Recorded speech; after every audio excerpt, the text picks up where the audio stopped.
Vote যুদ্ধে চারপাশে হাওয়া গরম হতে শুরু করেছে। চলছে যুযুধান সব পক্ষের জোর টক্কর।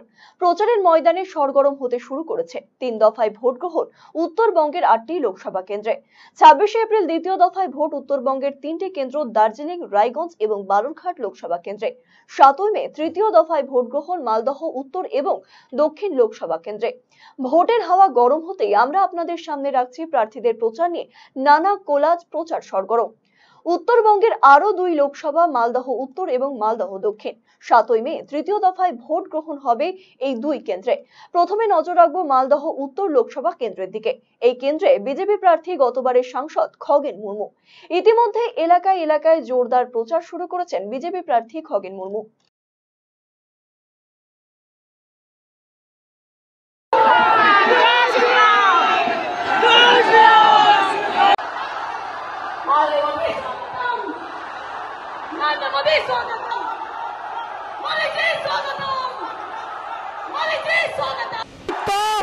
माँ दुर्गा छवि दिए मोदी जी स्वागतम, मोदी जी स्वागतम। मैं बेकार नहीं जाने दूंगा।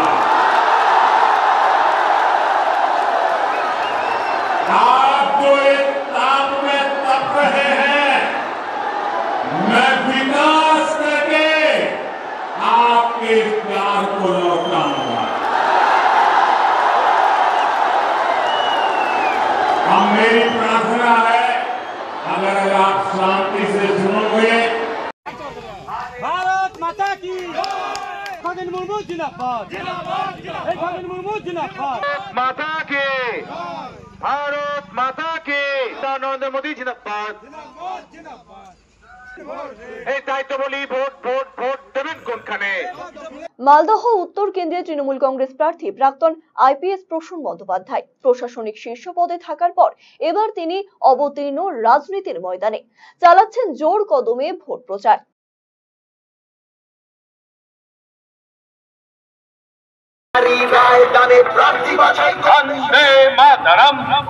বাংলায় মমতা বন্দ্যোপাধ্যায়ের সরকার মহিলাদের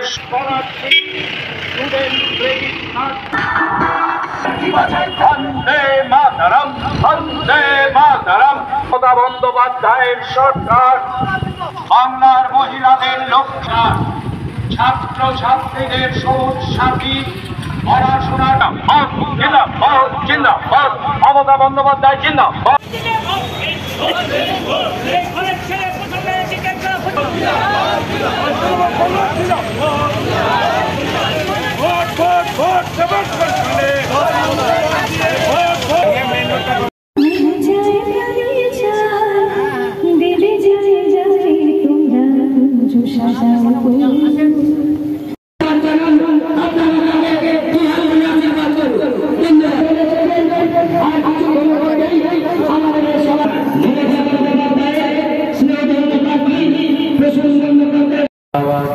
আমাদের সকলের প্রিয় প্রসূন বন্দ্যোপাধ্যায় মহাশয়কে।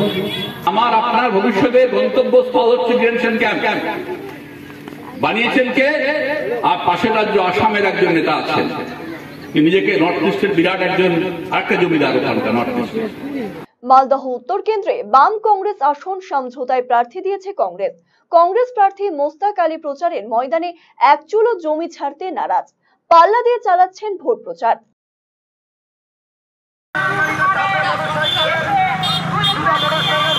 রাস্তার দুপাশে দাঁড়িয়ে থেকে প্রার্থীকে দুহাত তুলে আশীর্বাদ করুন।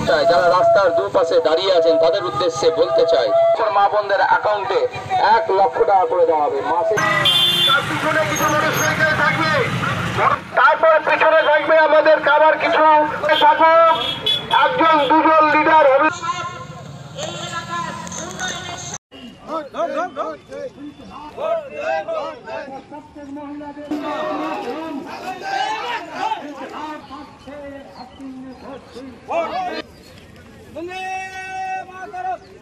বন্দে মাতরম, প্রার্থী মোস্তাক আলমকে হাত তুললে।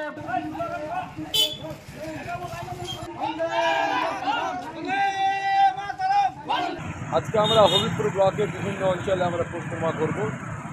আজকে সারা দিনে আমাদের প্রোগ্রাম আছে, পরে পাকুয়াতে প্রোগ্রাম আছে, মানুষের প্রচণ্ড ভালো সাড়া পাচ্ছে। কংগ্রেস এবং বাম যে জোট, এই জোটের প্রার্থী হিসাবে আজকে গ্রামে গ্রামে যাচ্ছি। মানুষের যে ভালোবাসা, আন্তরিকতা, তাতে তৃণমূল ময়দানে নেই। বিজেপি যে প্রার্থী ছিলেন উনি সিপিএম পার্টি থেকে লালিত পালিত হওয়ার পরে উনি পালিয়ে গেছেন। সিপিএম ক্যাডাররা 2019-এ অনেকে কনসিডার করে দিয়েছিল। এবার ওরা সিদ্ধান্ত নিয়েছে যে দিল্লিতে একটা যে তানাশাহি সরকার, নরেন্দ্র মোদী সরকার, ওই সরকারে গিয়ে ওখানে ভোট দিবে। মোদীকে হারাতে হবে, রাহুল গান্ধীকে ইন্ডিয়া জোটের নিয়ে ক্ষমতা আনতে হবে। এই জন্য মানুষ আজকে ঐক্যবদ্ধ হয়েছে। সেভেন্থ থিং যেটা হচ্ছে নারী জাতি, আজকে রাহুল গান্ধী মহিলাদের জন্য বছরে 1 লক্ষ টাকা ন্যায় প্রকল্প ঘোষণা করেছেন। যা বলেন তা উনি করেন। মালদহ উত্তরের পাশাপাশি মালদহ দক্ষিণ লোকসভা আসনে ভোট গ্রহণ 7ই মে। মালদহ দক্ষিণ কেন্দ্রে বিজেপি প্রার্থী বিধায়ক ত্রিরূপা মিত্র চৌধুরী বিধায়ক তহবিলে করা উন্নয়নের খতিয়ানকে সামনে তুলে ধরে চালাচ্ছেন লোকসভা ভোটের প্রচার।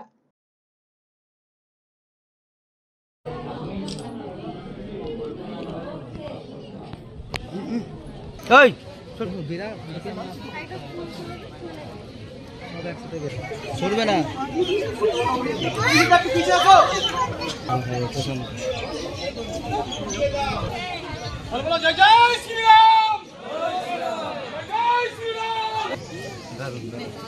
জয় শ্রীরাম।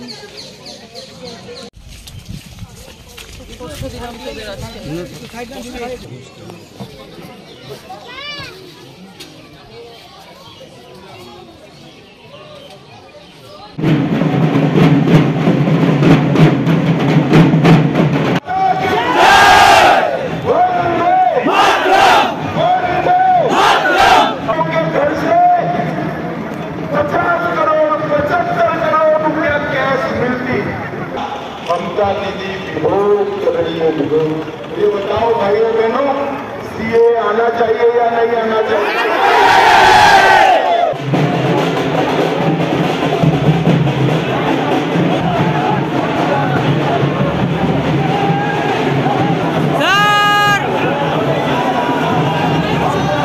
মালদহ দক্ষিণ কেন্দ্রে এবারে তৃণমূল কংগ্রেস প্রার্থী শাহনওয়াজ আলী রহমান রাজ্যের উন্নয়নমূলক কাজকে সামনে রেখে ভোট প্রচার চালাচ্ছেন মালদহ দক্ষিণ কেন্দ্রের তৃণমূল কংগ্রেস প্রার্থী। তারা চলে যেতে পারতেন পাকিস্তানে, আমরা ওইখানে নীতির মধ্যে এসে তারা রাজনৈতিক ক্যারিয়ার তৈরি। একটু কমা ভাই। তো যখন ওনারা ভাবনা চিন্তা করলেন যে এই এলাকার এই মাঠে হাজার হাজার ছাত্রছাত্রী দেশ থেকে বাইরে গিয়ে উন্নয়নের ঘোষণা নাই, দেশ বাঁচাতে গেলে এটা লিখে নিন এবং তৃণমূলের সমর্থনে ওখানে ইন্ডিয়া জোটের সরকার যখন গঠন হবে তখন আপনাদের প্রকল্প আনা আমাদের জন্য আরো সহজ হয়ে যাবে। গঙ্গা ভাঙন হোক বা যে কোনো উন্নয়নের হোক, নিয়ে হাসাহাসি করছে, এরা গরিবকে নিয়ে হাসছে। এই বিজেপিকে আটকানোর জন্য একমাত্র যে দল পশ্চিমবঙ্গে আছে তার নাম তৃণমূল কংগ্রেস। না, আমরা তাই আপনার কাছে বলছি, কি করেছেন তার খতিয়ান দিন। তো বেটি পড়াও কে পেয়েছেন? বেটি বাঁচাও বেটি পড়াও সারা ভারতবর্ষে। না, ওটা তো টাকা দেওয়ার জন্য নয়, ওটা বিজ্ঞাপন দেওয়ার জন্য। ওখানে বিজ্ঞাপন সংস্থা বরাদ্দ কত টাকা বরাদ্দ, তাহলে ওটা অ্যাডভার্টাইজমেন্টের জন্য। তো বেটিকে বাঁচাতে হবে, সচেতনতা তৈরির জন্য নাকি উনি এত বড় একটা প্রকল্প করেছেন। বন্দ্যোপাধ্যায়ের কন্যাশ্রী, কন্যাশ্রী 1, কন্যাশ্রী অর্থাৎ আরো বেশি যাতে কর্মোদ্যোগী হয় যুবক যুবতী আছে। নির্ভয়া দিদি হিসাবে তিনি নাকি সকলের কাছে পরিচিত, না তাতেও আপত্তি নেই, হতেই পারে তিনি যদি কাউকে নির্ভয় দেন তাহলে নির্ভয়া দিদি। তা নির্ভয়া দিদি মালদায় হয়তো করছেন কিছু। আমি এই নির্ভয়া দিদির কাছে কয়েকটি প্রশ্ন রাখতে চাই যে আপনি কি বলেছেন কিংবা নিজে গিয়েছেন যখন মণিপুরে মেয়েরা নগ্ন হয়ে হাঁটে, তখন কি নির্ভয়া দিদির একবার তার প্রতিবাদ করা উচিত নয়? মালদহ দক্ষিণ কেন্দ্রে কংগ্রেস এবারে প্রার্থী করেছে ঈশা খান চৌধুরীকে। গনি পরিবারের সদস্য হওয়ায় ভোট প্রচারের বারবার সামনে উঠে আসছে গনি খানের নাম। নিজেদের আসন ধরে রাখতে লোকসভা কেন্দ্রের বিভিন্ন এলাকায় প্রচার চালাচ্ছেন কংগ্রেস প্রার্থী ঈশা খান চৌধুরী।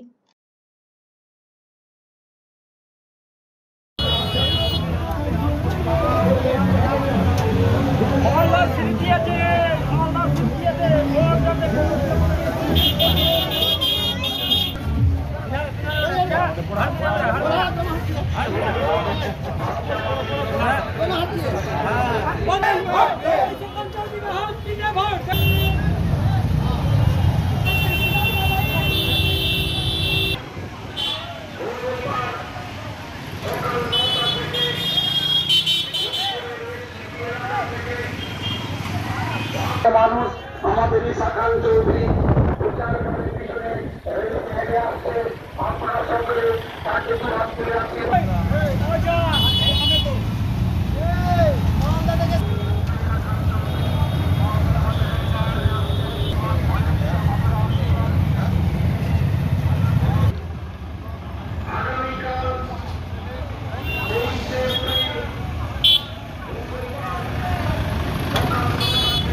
আমার মনে হয় এবার মালদার মানুষ উল্টো ভাবছে। মালদার এটা আমার কথা না, যেখানে আমরা যাচ্ছি যারা তৃণমূলকে 2021 সালে বা পঞ্চায়েতে ভোট দিচ্ছে, ওরা নিজেই বলছে এবার আমরা তৃণমূলকে দিব না, কারণ ওরা বুঝতে পেরেছে যে এটা আঞ্চলিক ভোট না। তৃণমূল পার্টি হচ্ছে একটা আঞ্চলিক দল, একটা রাজ্যতে আছে, ঠিক আছে, এটা হচ্ছে ন্যাশনাল ইলেকশন, ন্যাশনাল দল রাহুল গান্ধী ভার্সেস মোদি। আর সবাই জানে যে মুখ্যমন্ত্রী আমাদের যে অ্যালায়েন্স ছিল ইন্ডিয়া অ্যালায়েন্স, উনি অ্যালায়েন্স থেকে বের করলেন, উনি থাকলেন না অ্যালায়েন্স, উনি পালিয়ে গেছে অ্যালায়েন্স থেকে। কেন সেটা উনি জানেন।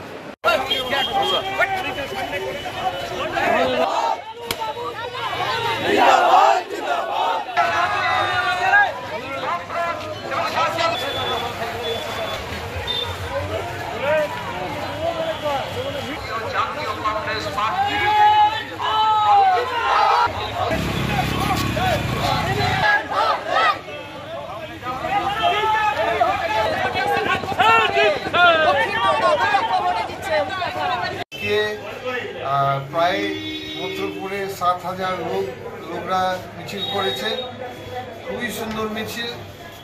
হাওয়া আমাদের জোট, কংগ্রেস জোটের দিকে আছে।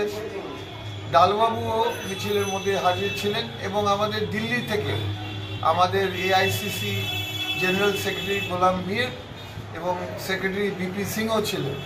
তার সঙ্গে আমাদের বামফ্রন্ট ডিস্ট্রিক্ট হেড ছিলেন আমাদের আম্বর বাবু মিশ্র সাহেব, আরও নেতৃবৃন্দ ছিলেন।